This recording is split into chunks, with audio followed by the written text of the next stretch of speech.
financial mistakes. Many a times we take some investment decision which looked really very attractive that point in time, that looked very correct that point in time, but later on we regret for it. Why? So I'm listing down a few of the common financial mistakes I have observed with my investors and prospective clients. Scattered investments, okay investments over great investments, complicated investments over simple investments. Let me explain all these things clearly. People take different investments at different point of time. Instead of being a real investor who create wealth, in the process they become someone like who collects different investments.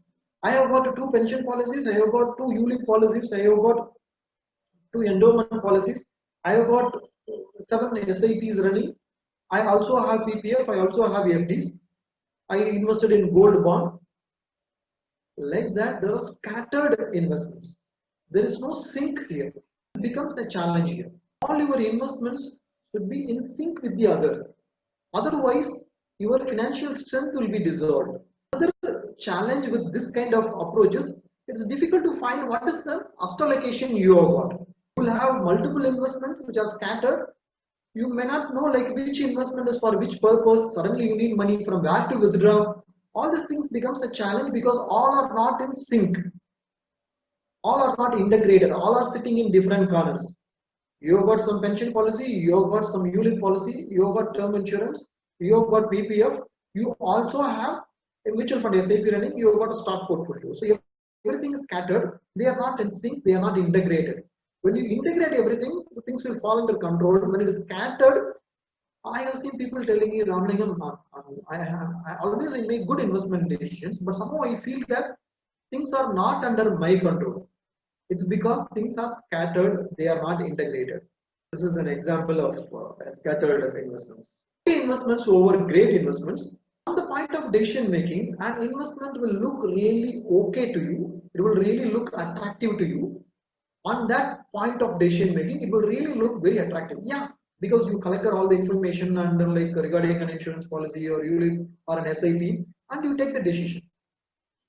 But later on, after 2 years, 3 years, 4 years, you feel that, oh, okay, that is not a good investment option because something else happened now.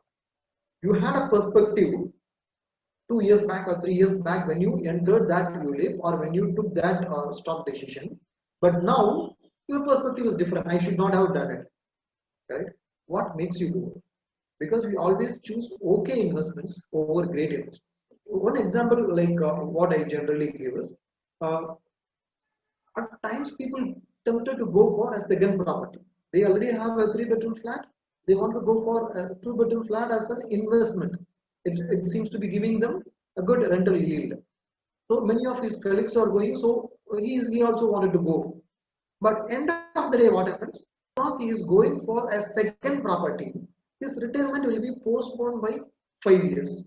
He may not know this when he is entering into it because he will be doing it at the age of 40 or 45. Suddenly, after 5 years, 6 years, he will feel that okay, I'm about to retire. I need like liquid cash, but I have to pay EMI, and again the property is on loan and it is illiquidable. So what am I supposed to do? Though investing in a second property is a good investment option, it is an okay investment option, it is not a great investment option. The difference between an okay investment option and a great investment option is whether it is a right investment for your plan, whether it is a right investment for your financial goals, whether this is a good investment option which will help you meet not only this particular goal, also this is not against any other goal. That way we need to plan into. Then other common mistakes I choose is complicated over simple investments. Now, what people think simple investments are not great investments. Complicated investments are good investments. For example, ULIP, a common, like a complicated investment. ULIP is not a simple investment.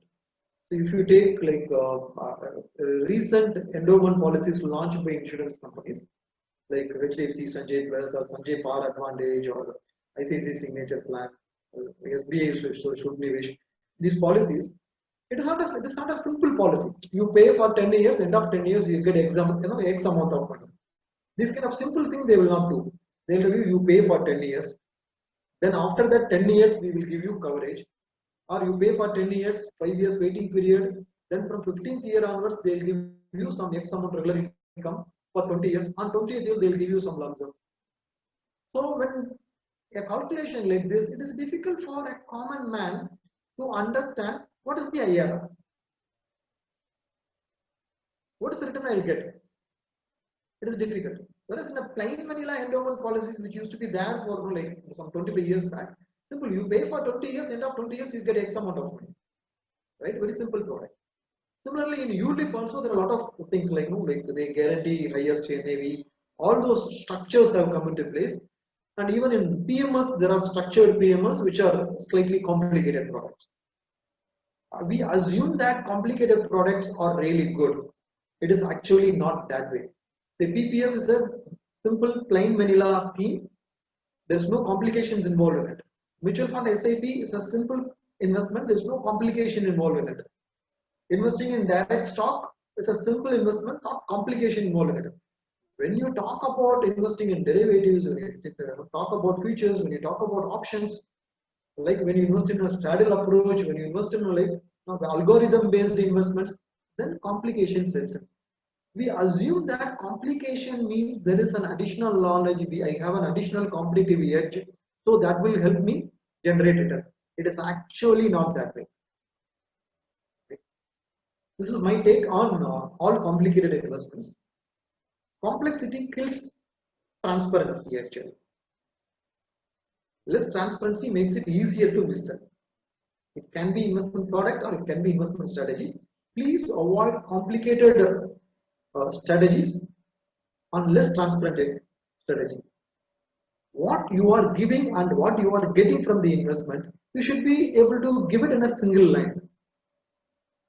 If it is going to be complicated or how you are going to reduce risk in the investment, if you could give it in bullet points 1, 2, 3, it will be easier. Otherwise, when you want to explain it, like with pages and pages, when you run it, then it seems to be a complicated investment. Then there's a lot of sales pitches happening. It is not really helping you generate return. So these are the three reasons, major reasons why like people make wrong investments.